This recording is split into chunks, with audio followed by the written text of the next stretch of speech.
Hola, ¿qué tal a todos? Bienvenidos a un nuevo episodio de La Píldora. Como ya vieron en el título, tengo el honor de presentar como invitado y tener esta conversación que se le pidió, pero como vive ocupado ha sido un poco más complicado de lo habitual tener esta conversación. Doctor Gustavo Ramírez, uno de mis maestros, una de las personas que más respeto y estimo.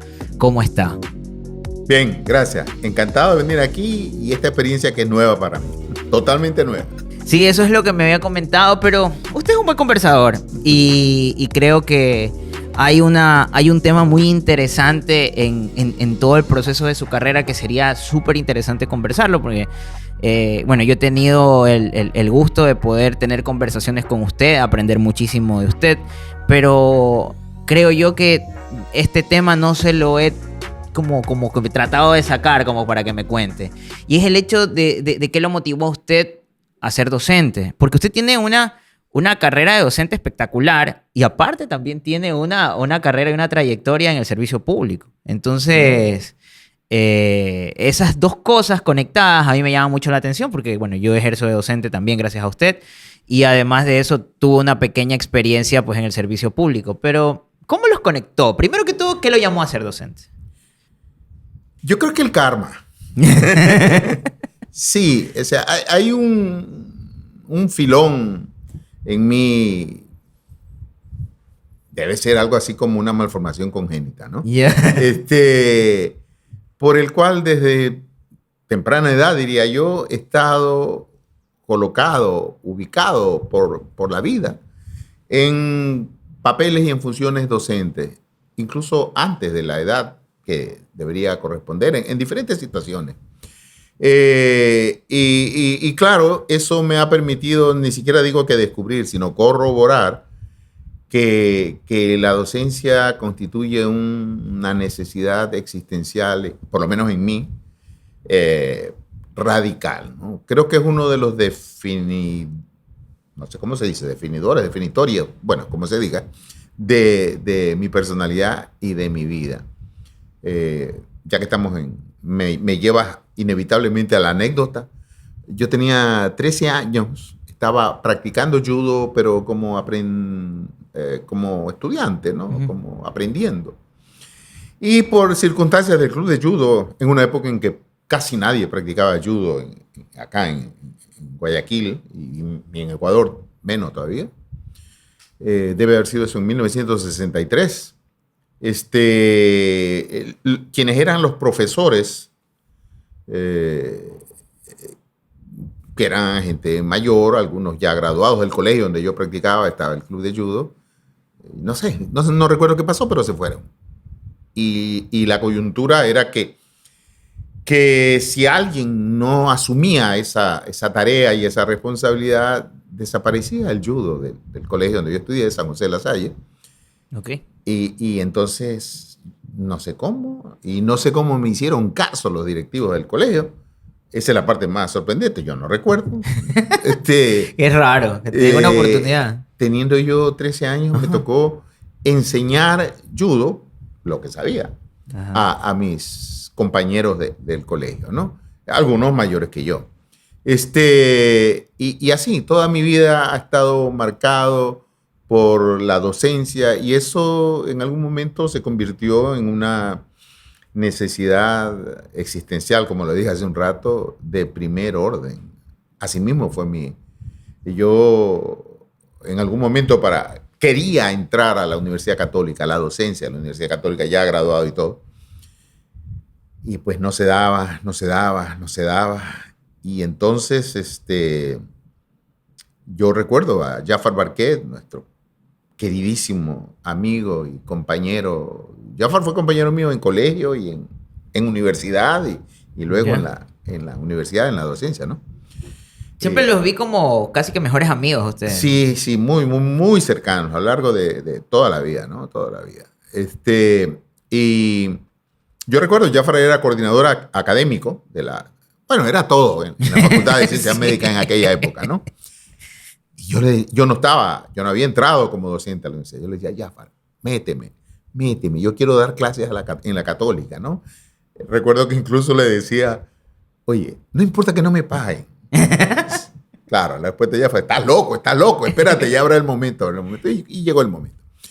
Pero no solo allí, en diversos lugares me ha tocado estar en funciones docentes, en instituciones en las que he pertenecido, una de ellas la Gran Fraternidad Universal, una institución que está en estos momentos en el Ecuador prácticamente desaparecida.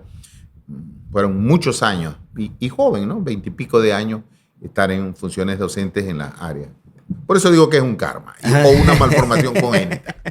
Pero cuando usted dice que es una necesidad existencial, ¿es porque no se siente completo si no estuviese vinculado en una tarea de enseñanza?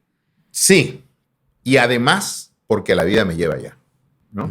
Y además la vida me ha llevado allá.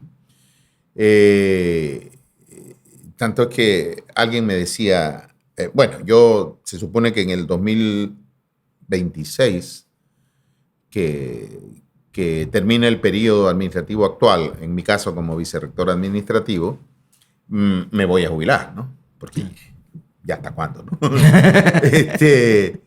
Me jubilaré seguramente, si no me muero antes.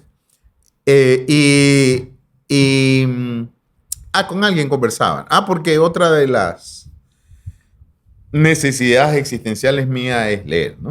Uh-huh. Leo. Y compro más libros de los que alcanzo a leer, por supuesto, ¿no? Tengo muchos más libros de los que jamás podré leer. Y alguien le comentaba eso. No, cuando me jubile voy a leer y leer unas 5 o 6 horas al día, ¿no? Y alguien me hizo una pregunta que me tiró para atrás. Me dejó, como alguien decía, con las 4 llantas para arriba, ¿no? Uh-huh. Y lo que me dijo es, ¿y para qué? Realmente todavía no puedo responder eso, ¿no? Sí, la lectura o el estudio indiscutiblemente es un placer básico casi. Pero el verdadero placer o el sentido de ese placer está en la transmisión. Exacto. Uh-huh. El poder dar, entregar, compartir. Entonces, por eso es que no tengo respuesta a esa pregunta todavía. Tendré que esperar al 2026 para ver qué hago con lo que tengo adentro.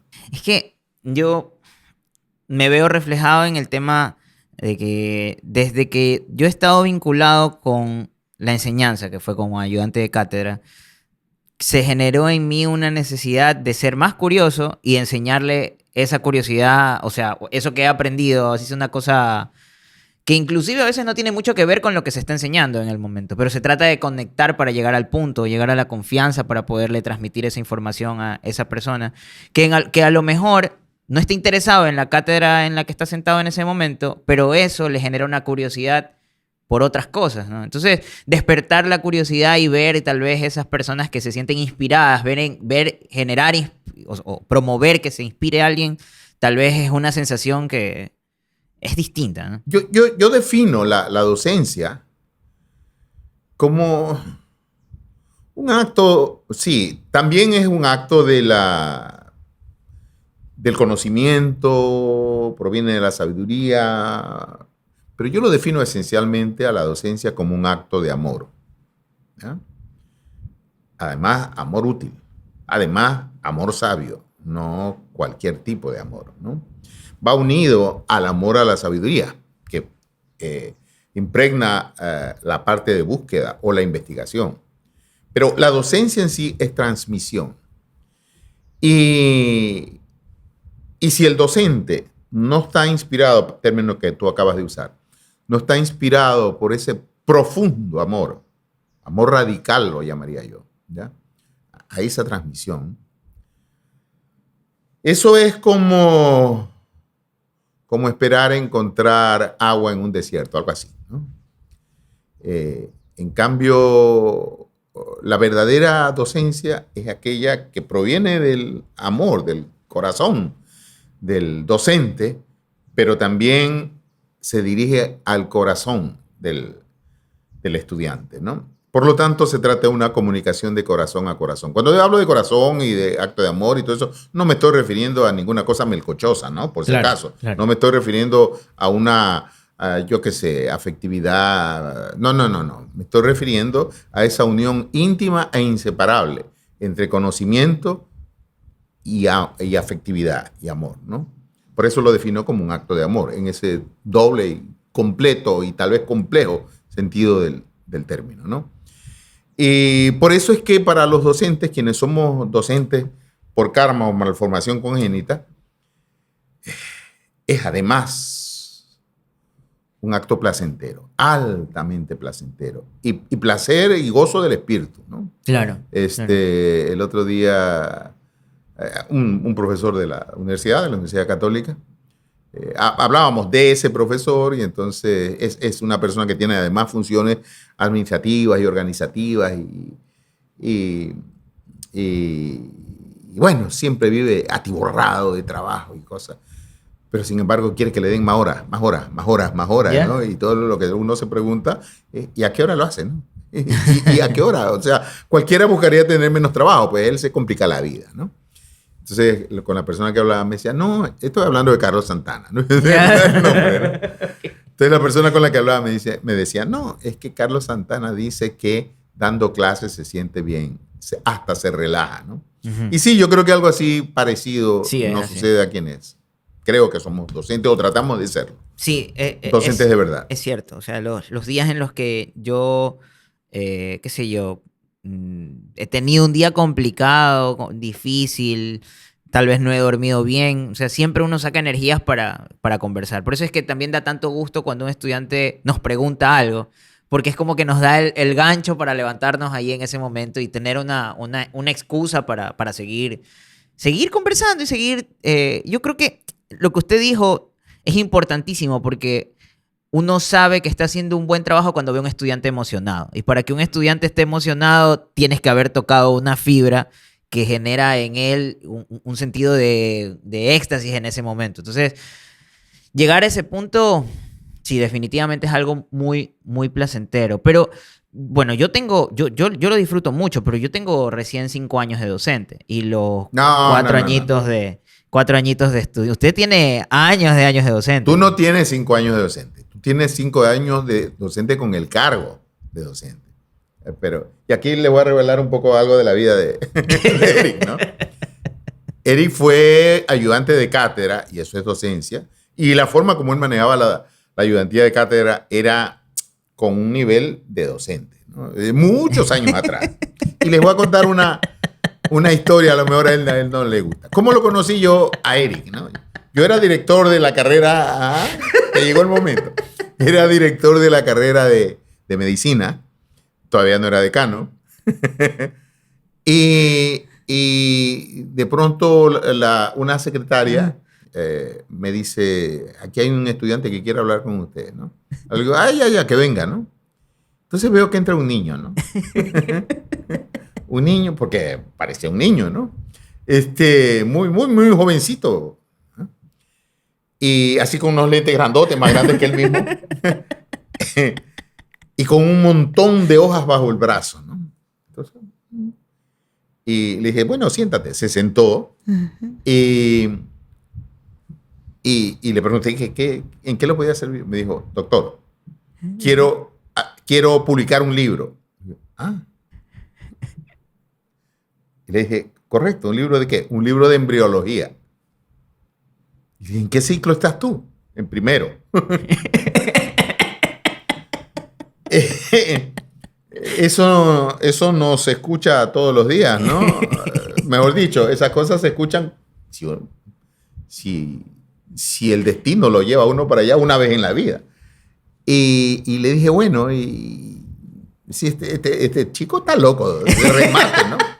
Bueno, sigo pensando algo así, ¿no? Pero bueno, yo, psiquiatra, estoy acostumbrado a tratar con ese tipo de pacientes, ¿no?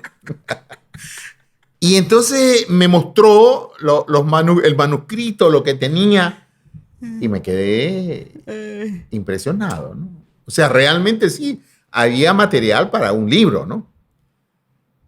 Pero lo que más me impresionó, no recuerdo los detalles, ¿no? Pero recuerdo mi impresión muy fuerte, y una de las cosas que más me impresionó es que veía que había mucho material original, ¿no?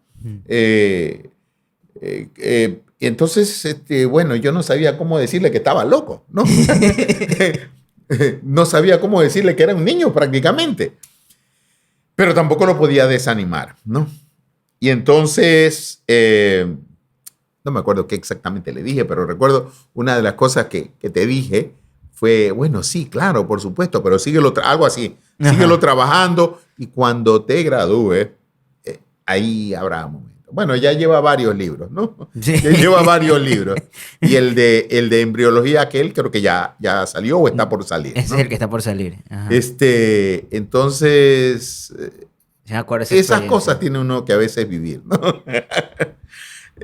Y bueno, y revelé Sí, o sea, yo no le cuento a nadie eso, pero, o sea, para mí esa experiencia fue muy, muy importante porque también me hizo entender un poco sobre el momento, porque yo quería comerme al mundo en ese momento. Y creo yo que hubiese sido un desperdicio haber o mover cielo y tierra para haber sacado ese libro en Y ese lo entonces. que a mí me llamó la atención no es que un niño venga a decirme que quiere hacer un libro y un libro de embriología. Lo que realmente me llamó la atención es el fajo enorme de papeles trabajado que me traía ahí, ¿no? Y yo creo que algo de eso es una de las razones por las que se dedica a hacer estas cosas, ¿no? Estos Yo creo podcasts. que sí. Son variantes del mismo tema. Sí, más o menos, es verdad. Eh, Hay algo que me obsesiona y creo que también es algo que a usted le atrae bastante y es poder desmenuzar la información. Es como, por eso usted me imagino yo que lee tanto, porque es como que entra y se sumerge en un conocimiento y trata de desmenuzarlo. Yo soy así. O sea, yo, por ejemplo, si leo algo, busco un montón de referencias sobre eso o busco tratar de conectar eso con otros conocimientos similares. Entonces, así fue como terminé estudiando embriología y yo dije, bueno, estoy invirtiendo todo este tiempo porque me encantó la materia, estoy invirtiendo todo este tiempo leyéndome todos estos libros, entonces aprovecho y escribo algo yo. Entonces, así fue como terminé escribiendo. Y me gustaba muchísimo más que anatomía. Yo a anatomía no le paraba bola, pero para nada. Yo estaba en clases de anatomía leyendo embryo. Entonces, es por eso que se avanzó tan rápido. Y bueno, pues las oportunidades también que yo recibí en la Católica fueron muy importantes para que yo pueda destacar en eso. Si no, tal vez incluso lo habría dejado botado como un borrador o se lo hubiese regalado a mis compañeros o no sé. ¿Quién sabe? Pero eso es importante. Yo creo que no sé si veamos, bueno, en este caso, en su experiencia fue una cosa muy llamativa el que venga este niño con ese libro debajo del brazo.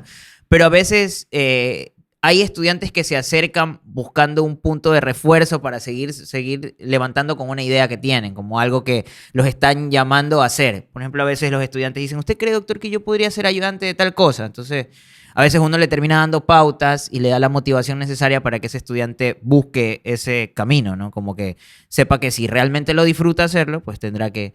Porque hay bastantes estudiantes, desde siendo estudiantes uno puede darse cuenta que tienen una vocación de docente o que tienen una vocación para ser docente. Y creo que es importantísimo como que darles la cuerda para que lo intenten, para que lo prueben, porque a veces ni ellos saben que son capaces de hacerlo, sino que uno les da la oportunidad para hablar y se nota cuando intentan explicarle y se nota cuando está preocupado de que el resto de sus compañeros lo entiendan. Entonces eso creo yo que es muy, muy valioso. Ahora, hablando de su otra faceta, porque el título de este podcast es No solo somos médicos, porque yo conozco que usted tiene una faceta, o sea, usted se dedica a un montón de cosas y es algo que yo también comparto, porque yo hago un montón de cosas más. Entonces, me pareció interesante y le cuento que este es el último episodio de La Píldora en una temporada, porque ahí tengo planeado hacer como que un nuevo esquema del programa, que va a estar un poquito más entretenido. Ya, después ya se va a dar cuenta que usted sí escucha el podcast.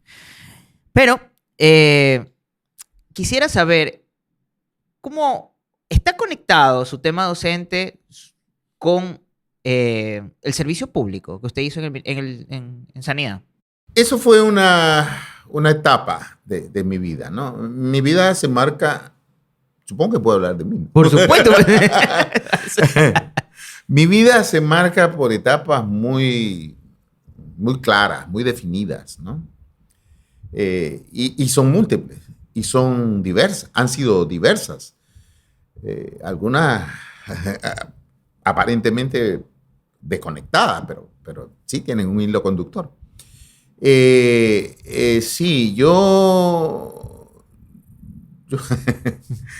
bueno, yo he sido, o me ha tocado ser, tú mencionaste en el servicio público, siempre ligado a salud, creo que Claro. siempre, ligado a salud, básicamente. Eh, Jefe del área de salud mental, todo el Ministerio de Salud, ¿no? Bueno, fue alguna época residente médico residente del Hospital Lorenzo Ponce, los 3 años de rigor. Pero luego fui al Ministerio de Salud, ¿no? Y fui, como decía, bueno, fui varias cosas, hay muchas cosas. Jefe de salud rural, algún tiempo, no recuerdo cuánto tiempo. Después fui jefe de salud mental algunos años, del área de salud mental, o de la sección de salud mental en aquella época, ¿no? Con el esquema de entonces del Ministerio de Salud. Ok. Ahora lo cambiaron totalmente, Ajá. ni yo lo entiendo. No lo entiendo yo mismo muy bien. Tampoco le veo mucho la lógica. Después pasé a ser jefe del Departamento de Servicios de Salud Ya. y manejábamos todos los servicios de salud, la parte operativa de la provincia. Ok. Eso es En como la época en que la Dirección Provincial de Salud era prácticamente un segundo ministerio, ¿no? Ok. Y de eso se quejaban en Quito, ¿no? Y luego fui durante como 3 años coordinador de la Dirección Provincial de Salud, ¿no? Junto con 2 amigos manejábamos toda la salud de la provincia. Esos 2 amigos muy queridos, los dos lamentablemente ya fallecidos, Alfredo Escala Macaferri, que entonces los tres habíamos ido de la Católica. Alfredo Escala Macaferri fue director provincial de salud del Guayas, creo que 3 años, ¿no? Jafar Barquet, que era el subdirector del área técnica exclusivamente, y yo era el coordinador de la Dirección Provincial de Salud. Entonces, además con mi experiencia en el manejo del Departamento de Servicios de Salud, pues estaba tanto en el aspecto técnico como en el aspecto político de la salud. Político en el sentido técnico también Claro, claro. de la salud, ¿no? Eran puestos gobernantes, digamos. Era el operativo principal, ¿no? De la Dirección Provincial de Salud. Fue Claro. una época muy rica, muy fecunda para mí, ¿no? Después, cuando terminó ese periodo administrativo, fui al hospital, entré al hospital Guayaquil Abel Gilbert Pontón, permanecí no sé cuánto, creo que 20 años como psiquiatra Ah, en el hospital Guayaquil. Y de entre ese periodo de que estuve así, bueno, también fui jefe de docencia del Hospital Guayaquil un tiempo corto, creo que tal vez un año. ok. Y luego fui director del Hospital Guayaquil. Fui casi 3 años director, en una época en que los directores, el tiempo de vida de un director de un hospital era de meses, ¿no? Tuve la suerte de dirigir ese hospital durante 3 años, que entonces tenía nivel de hospital nacional, después lo degradaron. Y eran los 2 hospitales únicos de base del Ministerio de Salud en aquella época, eran el Hospital Guayaquil como hospital general y el Hospital Casa Bustamante, hospital pediátrico, ¿no? Ok. Después se abrió la maternidad del Guasmo, etcétera, ¿no? Entonces, sí, también esa es otra faceta y he estado ligado, por lo tanto, a la salud pública buena parte de mi vida profesional, alguna vez un muy cercano en aquel entonces, saludista vinculado al ministerio, a OPS, etcétera, de Quito, quiteño, me decía, yo no sé si llamarlo psiquiatra o salubrista, que mismo es porque es un poco de las dos cosas, ¿no? Sí, es uno de los áreas y puntos de interés mayor para mí en la salud y como profesional de la salud pública, ¿no? Pero usted estuvo más relacionado con la parte administrativa o lo que lo llamó o sea, siempre estuvo en cargos, aparte de generar, pues, de ejercer. Pero cuando uno está en la parte pública, de lo que pude palpar, en ocasiones está lo que nos llama a generar un impacto desde el punto de vista social, ¿sí? Desde el punto de vista de salud pública, a tratar de generar un cambio en la manera en cómo reciben ellos el servicio o cómo llega a ellos la salud pública, a esas personas que están del otro lado del cerro al que no se puede cruzar. Y también está la parte de mejorar la eficiencia en los servicios o mejorar el gasto dentro de la institución como tal para poder ofertar más en la cartera. Entonces, ¿cuál era su visión? ¿Usted estuvo más relacionado con el impacto desde el punto de vista de las personas que recibían el servicio o más que nada vinculado con la parte de mejorar la institución? Ah, esa es una pregunta con alcances casi metafísicos. Pero bueno. O sea, sí. Yo creo que hay una diferencia sustancial entre el médico que hace medicina con el paciente, con un enfoque individual. Claro. Ese es el enfoque exigido, ¿no? Médico de cualquier especialidad, pero trabaja con el paciente. Claro. La medicina con el individuo, con la persona, con el paciente, con el enfermo. Y el enfoque de la medicina centrada en la sociedad o en los grupos humanos. La visión cambia. Claro. Y la actitud es otra. Se trata de salud mismo. Igualmente. Pero el enfoque no puede ser igual. Tú no puedes hacer salud pública pensando en el individuo, claro, sino pensando en los individuos. Pareciera una pequeñísima variante semántica, pero el alcance es mucho mayor, ¿no? Ese pensar en plural, en los individuos, en los grupos humanos, con con toda la diversidad que se da dentro de los grupos humanos, ¿no? Entonces te exige, repito, otra mirada, ¿no?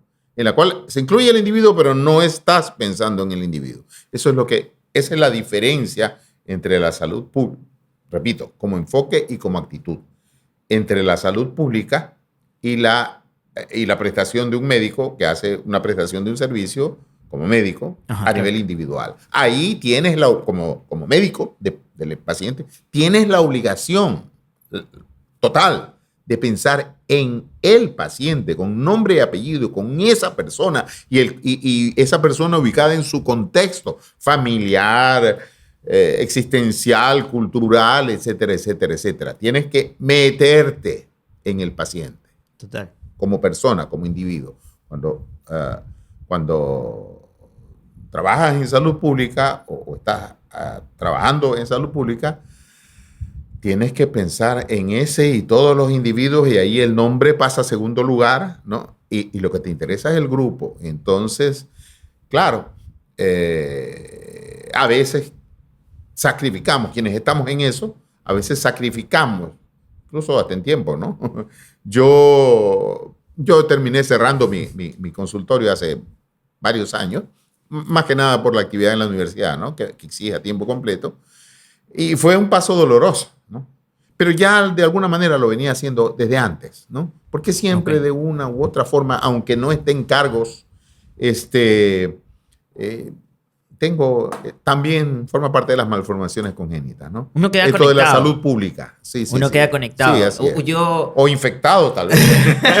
Puede ser, porque me he dado cuenta que cuando yo dejé la parte de administración pública y me dediqué a ejercer otra vez, que yo entré primero en una consulta, luego otra vez... O sea, yo no he dejado la consulta privada, pero la consulta privada son pocos pacientes. No es lo mismo a la intensidad de, por ejemplo, estar en el ministerio y estar ahí, con todas las situaciones y encontrarte con los problemas con los que te llega el paciente, no solamente clínico, sino los problemas vinculados en el entorno familiar, social, económico. Entonces, yo me quedé conectado con eso de que...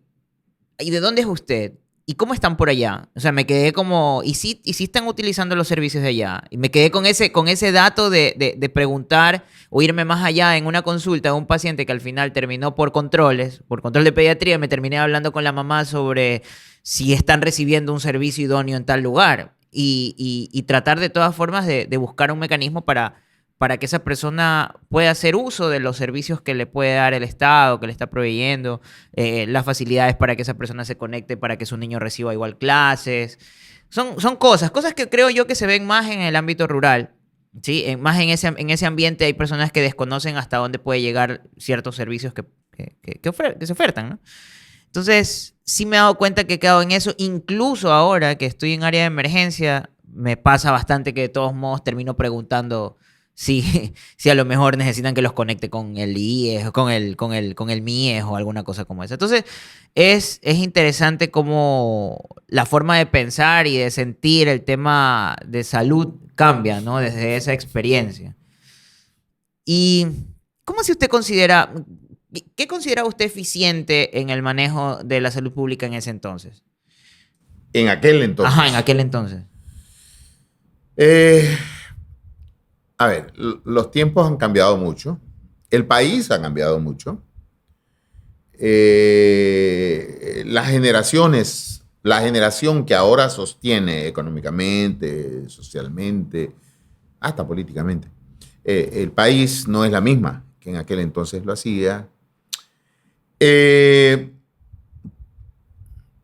Tal vez me desconecté un poco de la pregunta, pero bueno, es posible que llegue a la pregunta otra vez. Pero yo creo que hay una cosa que es esencial, ¿no? Y es que,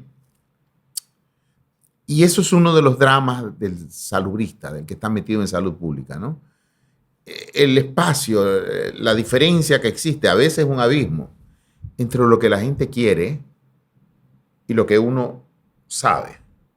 Bueno, a veces supone, pero digamos, lo que uno sabe por conocimientos, por estudios, por experiencia, por formación, qué es lo que la gente necesita. Uh-huh.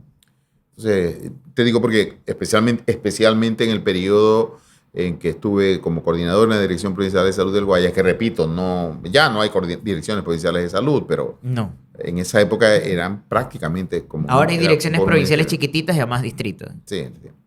Entonces,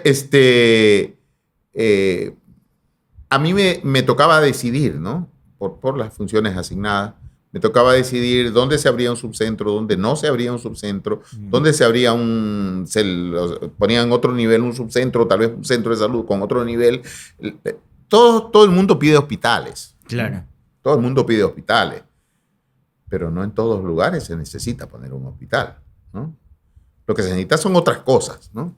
Entonces, por ejemplo, mejores vías de comunicación que lo lleven a esa persona de ese lugar, el recinto X, Y o Z, ajá, hacia un hospital del nivel de complejidad donde pueda ese paciente ser atendido, ¿no? Pero eso la gente no lo sabe y eso la gente no es lo que pide, no es lo que demanda, ¿no? Entonces, para mí eso constituía constantemente un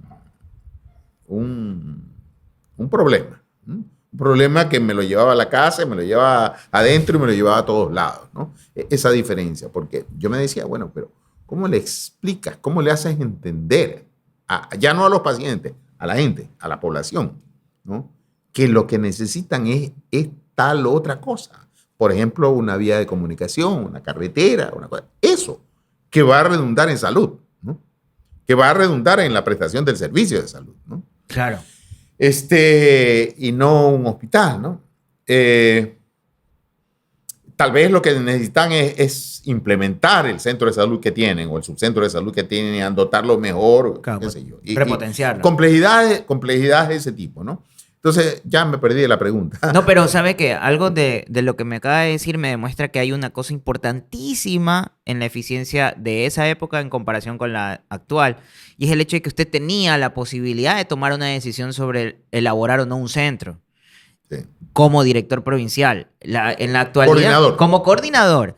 Ahora, imagínese que la estructura que hay actual es la misma que, en su caso, el director distrital es un homólogo de un director provincial. Pero el director distrital tiene que pedir permiso a un coordinador y el coordinador hablar con otros entes para que se pueda considerar la posibilidad de un análisis de territorio. Bueno, en esa época no, nuestra decisión, digo nuestra, de estas tres personas que he mencionado, no, y Alfredo Escala, que era el director provincial de salud, me entregó la decisión, y Jafar también me entregó la decisión en ese aspecto, ¿no? O sea, lo que yo, porque Alfredo y Jafar se movían muy poco de su escritorio y del edificio, ¿no? Yo estaba constantemente viajando por la provincia, ¿no? Supervisando, observando, analizando, qué sé yo, ¿no? Además, me gustaba eso, ¿no? Yeah.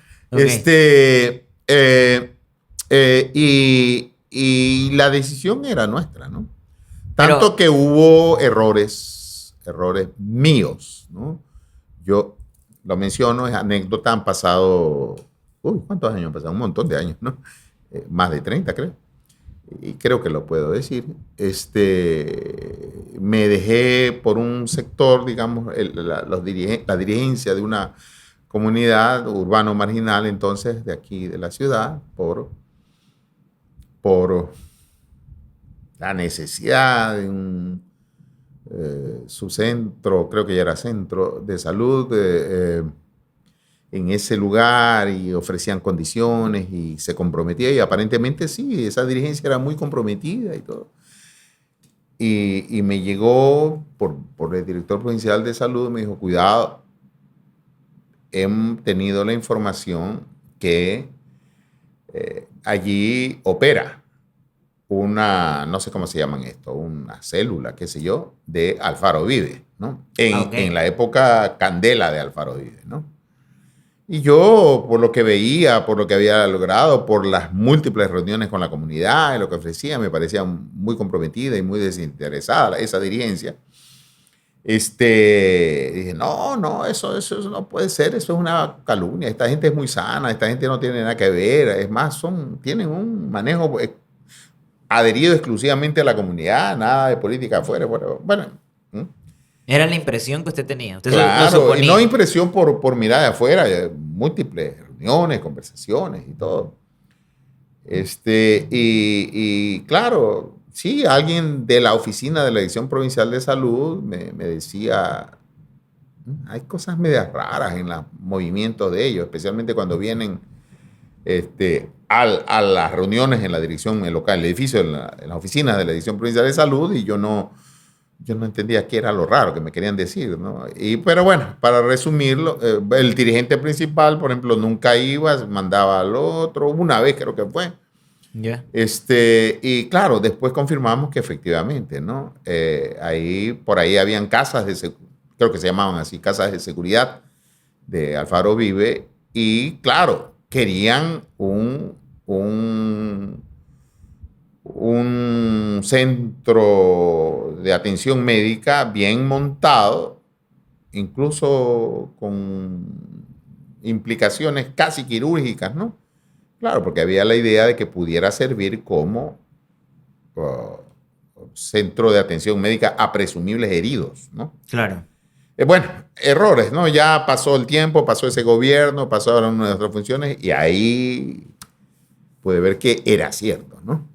Pero quiero decir con esto, las múltiples contingencias a las que la actividad en salud pública uno está sujeto, ¿no? Considerar variables que no están, por lo menos no directamente, cuando hace una medicina dirigida al paciente, claro, ¿no? Al individuo, ¿no? Claro. Sí, a mí me impactó mucho, y también me sorprendió también o sea, la cantidad de gente con la que uno se puede encontrar que trata de sacarle provecho a esto, claro. a este grupo de personas que realmente están preocupados porque su hijo tenga la posibilidad de ser atendido aquí y no a 20 kilómetros de distancia. Entonces sí se aprovechan de eso, y me dolió verlo, y es complicado inmiscuirse allí para cambiar eso. Entonces hay que saberse manejar tal vez con los líderes comunitarios, pero bueno, sí, uno encuentra gente muy, muy linda también con la cual trabajar y motivarlo para trabajar en ello. Es rara la persona que se deja, tal vez, creo que ahora los estudiantes están más con la esperanza y el sueño de graduarse pronto para ser especialistas pronto. Creo yo, en lo que conversaba con mi abuelo hace años, mi abuelo me daba a entender que antes los médicos pasaban por un proceso como que más sutil en búsqueda de la especialidad. Era como un proceso más light, de tocar un poco más diferentes experiencias, vivir un poco en hospital antes de irse y montarse en la carrera de buscar una especialidad o quedarse perennemente en algo. Sí, fíjate, eso es sumamente importante, ese punto que acabas de tocar, ¿no? La diferencia entre la medicina de hoy y la medicina de hace 60, 70, 80 y hasta 100 años, ¿no? Y la diferencia del médico de hoy con el médico de aquel entonces. Mira, mi padre y mi madre, bueno, mi padre ya murió hace 21 años. Ellos fueron, los dos son médicos, eran médicos. Mi madre está viva, mañana cumple 99, no, perdón, el martes cumple 99 años. Ay, no le creo. Sí, es médica, pediatra, no ejerce ya hace algunos años, pero es, ¿no? Bueno, felicidades a la doctora. Entonces, yo nací, me desenvolví, crecí en un ambiente médico, ¿no? Las conversaciones de medicina, mucho antes de que yo decidiera estudiar medicina, que más bien en mí fue una decisión un poco tardía.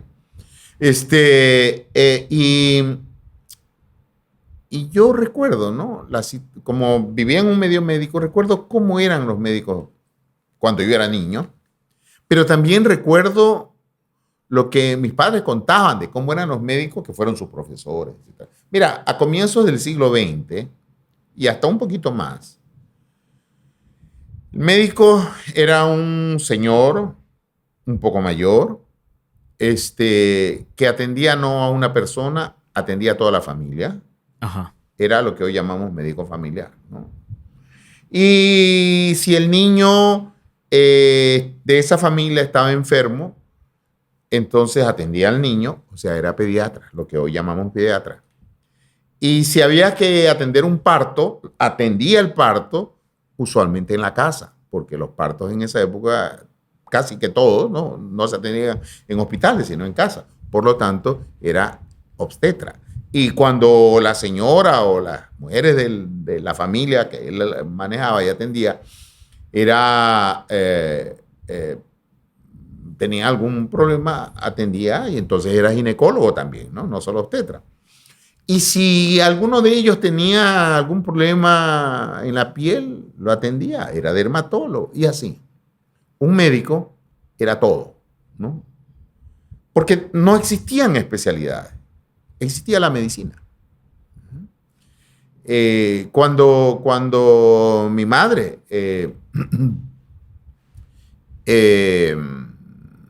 cuando yo tenía 7 años, me parece, no existían especialidades.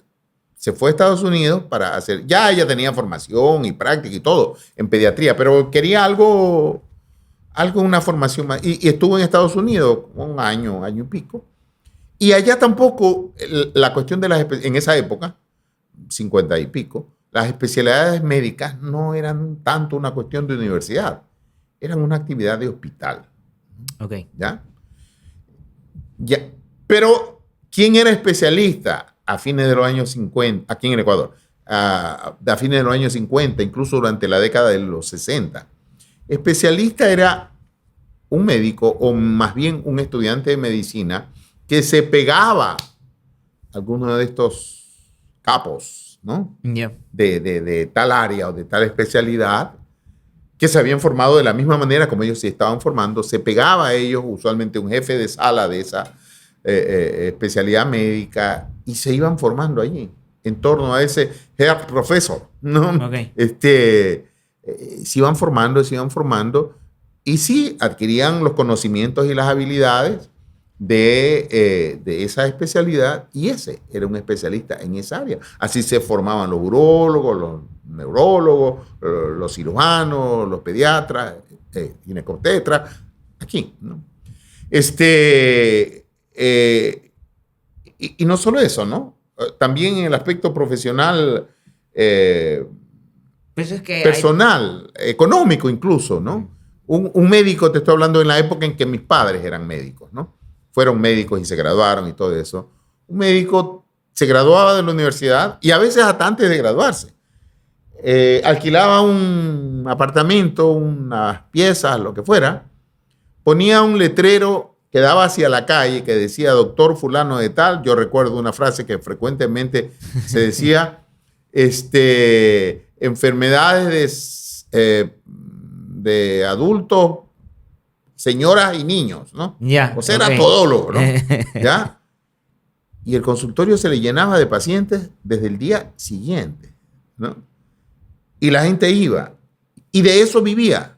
De eso se mantenía. Con el nivel mejor, mucho mejor, nivel económico, muchísimo mejor que el que tiene ahora un médico, ¿no? Un médico de los que, el montón que se gradúan, ¿no? Uh-huh. Y actualmente la formación médica, cuando alguien se gradúa de médico, está en la mitad. Está en la mitad. Alguien no es médico completo si no tiene una especialidad o un equivalente, ¿no? Ahora se lo tiene así. Es más, cuando en algún momento las especialidades médicas, la formación en especialidades médicas derivó de los hospitales a las universidades y son actualmente, como es actualmente, las universidades quienes dan los títulos y reconocen los títulos de especialidad y organizan los programas de especialidad. Cuando eso se dio, o empezó a darse, el tiempo de esa formación en posgrado ha ido subiendo. Antes un título de especialista en ciertas especialidades se podía sacar en 2 años. Actualmente casi todas las especialidades médicas son 4 años. Exacto. Y algunas más. Y si hablamos de subespecialidades, lógico, es otra carrera. 4 y a veces más de otra carrera, ¿no? Entonces ahí hay una variación sustancial. Y también lo mismo en el aspecto económico. Gran parte de los médicos tienen ahora que pensar en ser empleados de una institución. En nuestro caso, es que hay especialidades que ni siquiera, si uno no tiene una base presupuestaria, no tienes cómo salir, tienes que vivir en un hospital. Así es, ¿no? Entonces son diferencias, ¿no? Es como la diferencia en los estudios. Yo recuerdo, esto lo he contado algunas veces, ¿no? Alguna vez yo he empezado a estudiar medicina, 1971 yo empecé a estudiar medicina, ¿no? Y no sé, buscando en los libros de mi madre, me encontré un libro de biología, ¿no? Y el libro de biología era así, de este grueso, ¿no? ¿Ya? Y el último grito del conocimiento biológico era la célula, formada por membrana celular, núcleo y protoplasma. Vira la página, ¿no? Entonces yo me dije, ¿qué es esto, no? ¿Qué es esto?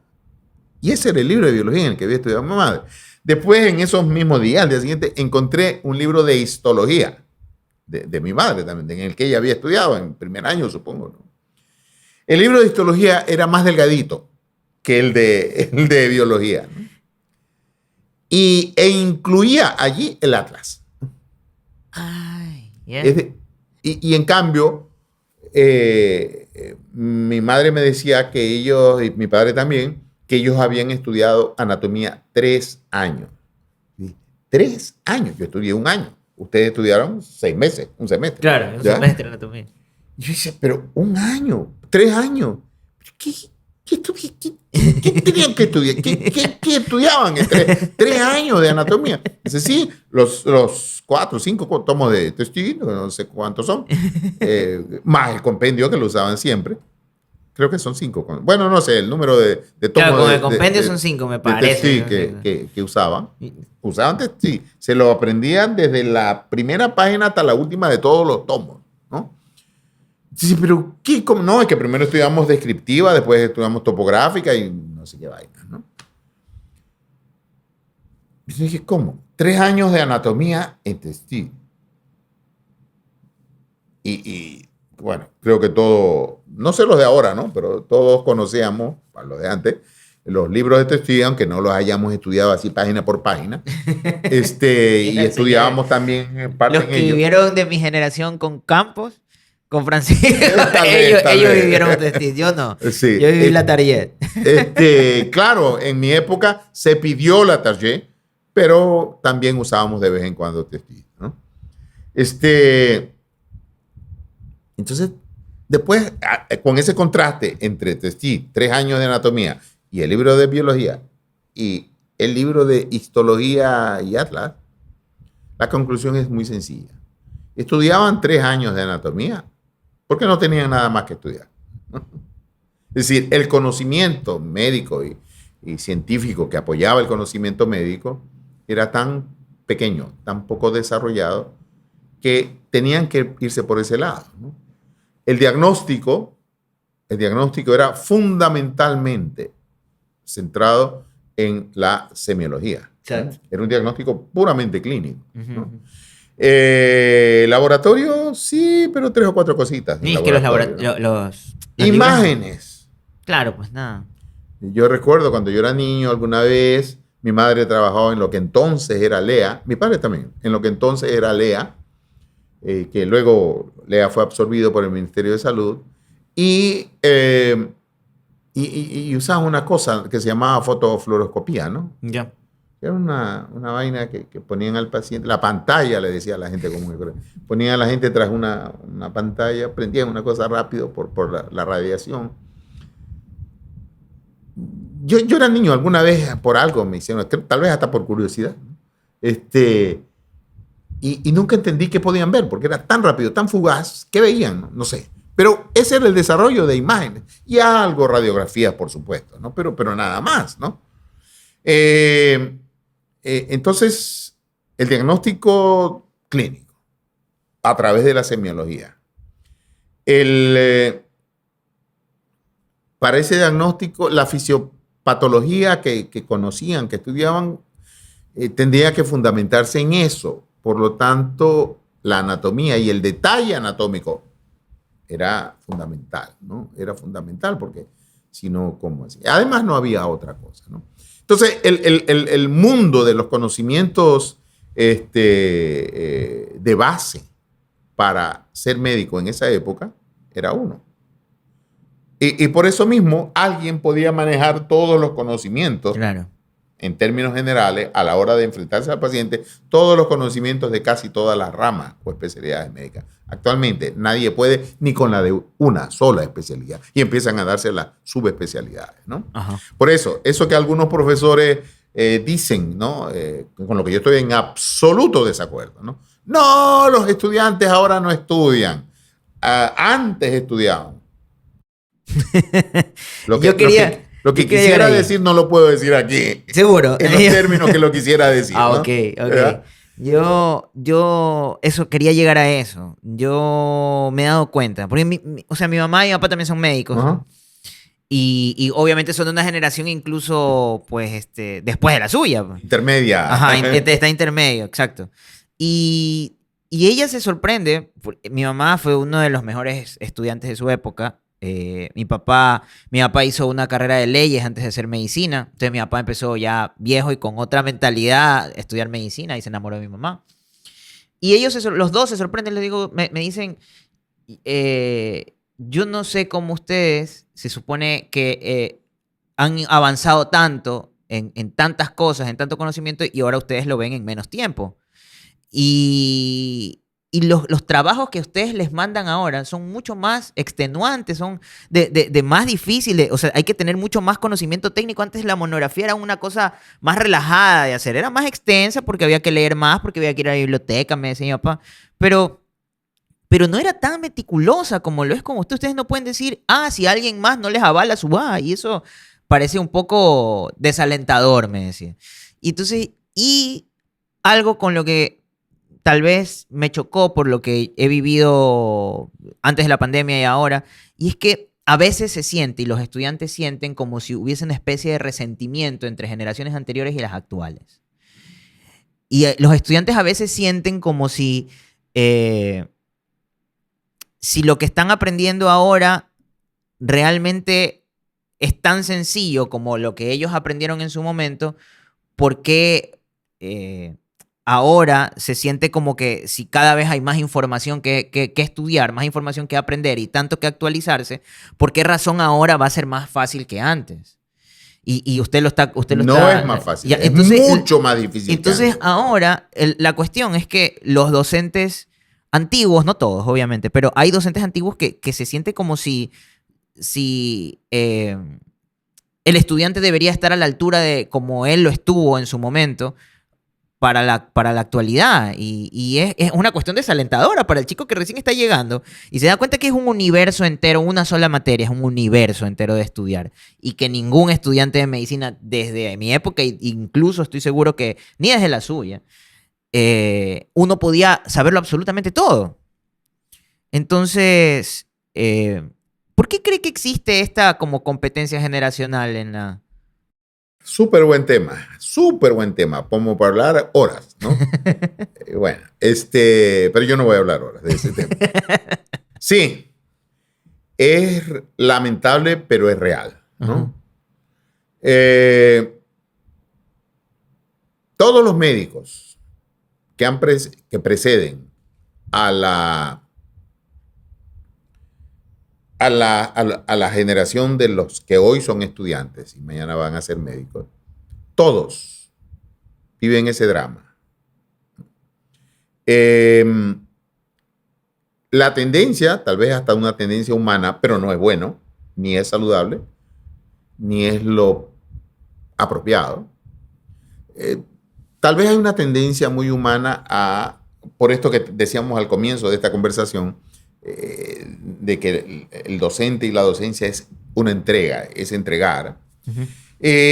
Una tendencia a repetir los esquemas con los que uno ha sido formado, ¿no? Pero, y eso lo vemos en todos los campos, ¿no? Y no solo en la docencia, ¿no? Sí. Lo vemos en la política, lo vemos en la concepción social, qué sé yo, ¿no?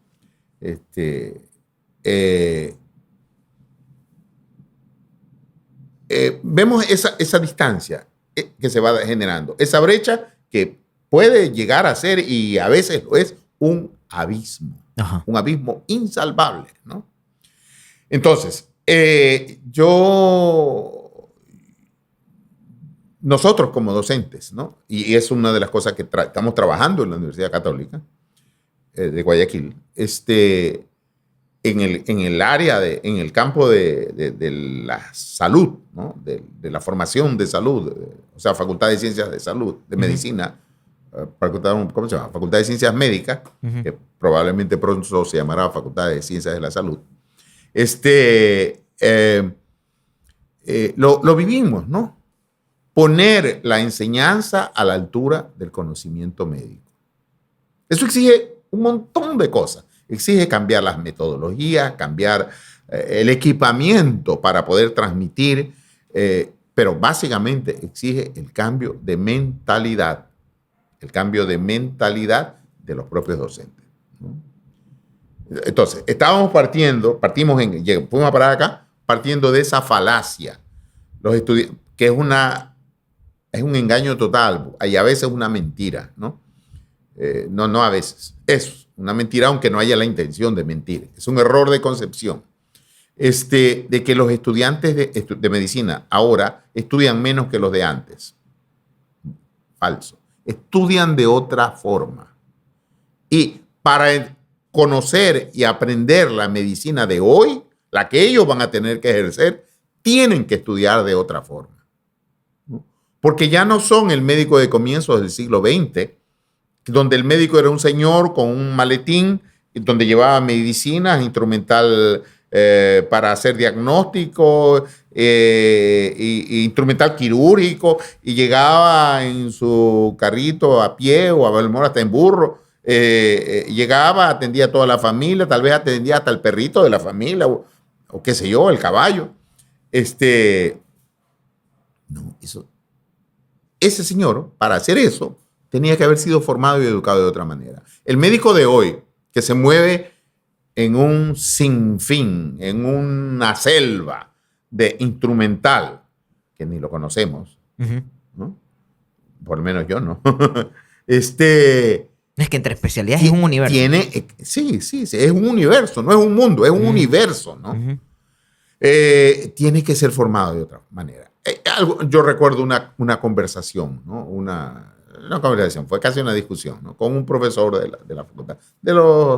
Bueno, yo soy, creo, ahora uno de los más viejos de los viejos, ¿no? Yeah. Y ya no estoy dando clases, estoy dedicado más bien a la cuestión puramente administrativa, ¿no? Directiva administrativa. La discusión fue, él se reclama, ¿no? De los profesores de la vieja guardia, ¿no? No, que estos estudiantes no estudian nada, ¿cómo quieren ser médicos? Y dice, míralo.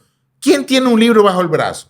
¿Te acuerdas tú que en nuestra época un estudiante de los ciclos, de los años inferiores, siempre debajo del brazo tenía sus libros de histología, de anatomía, no sé qué? Uno de los ciclos superiores nunca dejaba debajo del brazo su libro de medicina interna de Harrison, por ejemplo, ¿no? Ya. Yo le decía, ok, ¿en qué libro con el ejemplo que él me puso, ¿no? ¿En qué libro estudiaste tu medicina interna? Bueno, básicamente en Harrison. También veíamos, ya. Mira, nadie te carga un libro debajo del brazo. Nadie carga libros. Mira, pídele a cualquier estudiante que te muestre la tablet que carga, que te muestre el celular. Y verás que los ciclos superiores no solo tienen Harrison, tienen 10, 15, 20 libros de medicina interna. Todos los libros los cargan en el celular o el que carga una tablet en una tablet, ¿no? Eso es el ejemplo más burdo de lo que quiero decir, ¿no? Claro. Otra falacia, válida para hace 40, 50 años, 60 años. Actualmente una falacia. El médico se forma en el hospital. No, eso no es posible porque ya ni a los hospitales los dejan entrar a los estudiantes, ¿no? Y hay razones muy sólidas, ¿no? El hospital y el paciente del hospital no es un territorio de exploración, ¿no? Peor de experimentación. Entonces, actualmente, ¿cómo se hace la enseñanza de medicina? Si ya no entran a los hospitales, ¿no? Ya no pueden estar manoseando a los pacientes. Primero, porque el paciente no se va a dejar porque sabe que hay derechos. Segundo, por la institución no lo permite porque le ponen una demanda. Pero no solo eso, lo más importante es porque ya no es necesario. Es necesario a cierto nivel, claro, pero no para aprender, ¿no? Trato de explicarme un poquito más. Y así es en los países del primer mundo. Un estudiante de medicina se gradúa de médico y no necesariamente, y probablemente nunca en su vida ha visto ni tocado a un paciente. Tiene todos los esquemas mentales para el diagnóstico y seguramente para la terapéutica, pero todavía no entra.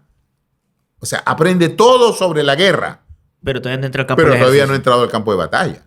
¿Cuándo lo hacen? Cuando están en la especialidad. ¿Por qué? Porque el médico general no necesita saber el detalle de la ginecobstetricia, no necesita saber el detalle de la oftalmología, que la buftalmía y cosas rarísimas.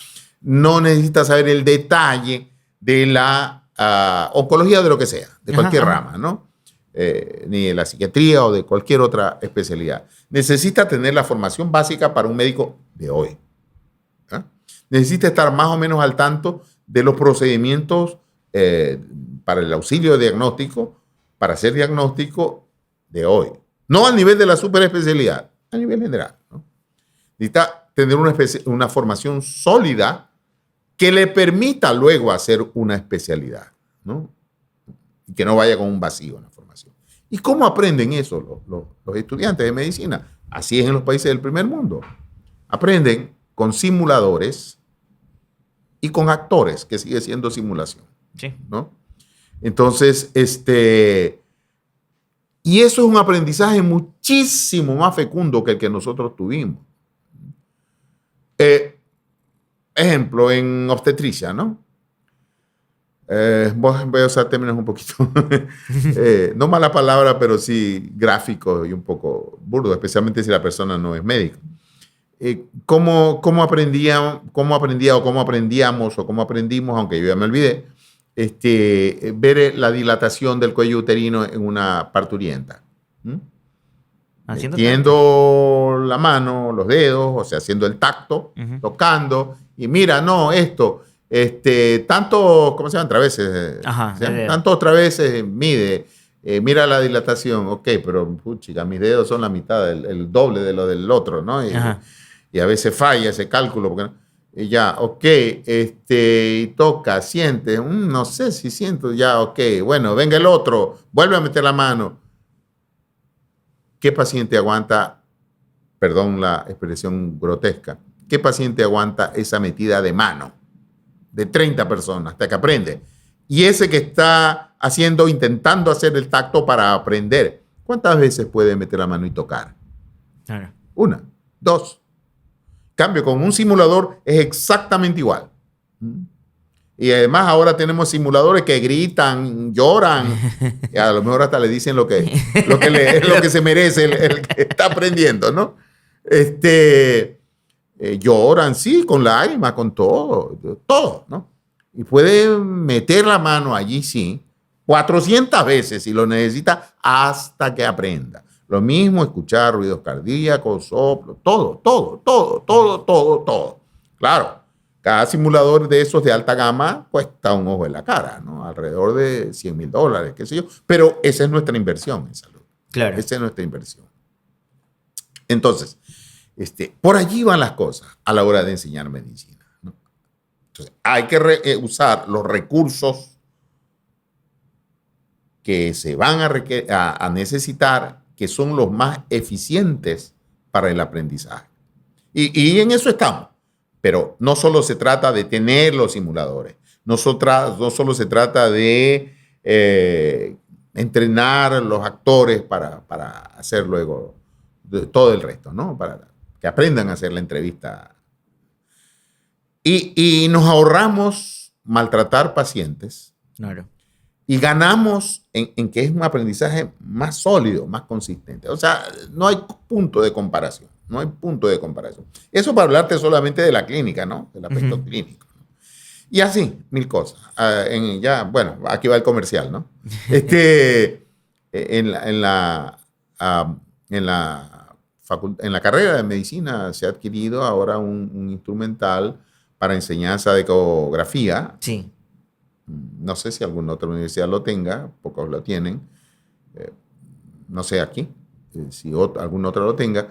¿Por qué? Porque antes la ecografía era actividad y un recurso de los especialistas, bueno. Y no todos los especialistas. Y resuelve tener el conocimiento en un área. Actualmente, Lógico. un ecógrafo No puedes conectar lo el tiene celular. cualquiera, ¿no? Ya no necesita ninguna cosa ni aparataje, ve las imágenes en el celular. Ajá. Claro, sí, son un poco costosos, pero no lo prohibitivo. Electroencefalografía, algo que me he movido y necesitado un poco más. Yo recuerdo cuando antes hasta no hace mucho tiempo, cuando un psiquiatra, mucho más los neurólogos, requerían un electroencefalograma, ¿qué hacíamos? Pedirle a aquel que hacía electroencefalografía, pedirle que haga el electroencefalograma. ¿Por qué? Porque el electroencefalógrafo era un monstruo, un aparato del tamaño de un closet, ¿no? ¿Ya? Y se trabajaba usualmente con 8 canales, ¿no? Y entonces, el trazado electroencefalográfico se imprimía, literalmente imprimía tinta, papel, todo, con un papel especial. Y el informe electroencefalográfico era eso, era como un libro, como una guía telefónica, ¿ya? Que uno tenía que ver y claro, venía el informe, ¿no? Actualmente el electroencefalógrafo es un software. Es un software. Los electrodos son electrodos como los audífonos que son descartables, ¿ya? Ajá. ¿Y dónde ves el electroencefalograma? Lo ves en una laptop, en cualquier laptop. Y si quieres, incluso en el celular. E imprimir todo ese papelaje y eso costoso, la impresora especial, ¿para qué? Si lo pones en un archivo, lo metes en un archivo, lo conviertes en un PDF, en un archivo de video. Es decir, los recursos que hasta hace unos 40 años, 30 años, eran recursos especiales para diagnóstico, de apoyo diagnóstico. Actualmente están muchos de ellos en manos de todo el mundo. Claro. Uh-huh. Entonces, el que se va a dedicar a tal ramo, a tal especialidad, tiene que manejarlo porque probablemente va a poder disponer de ese aparato. Uh-huh. Es decir, estamos en una revolución y en otro mundo. Otra era realmente. Claro, es que a mí me parece valiosísimo el hecho de que un médico de su generación diga ese tipo de cosas porque... O sea que me dijiste viejo además, ¿no? No, pero...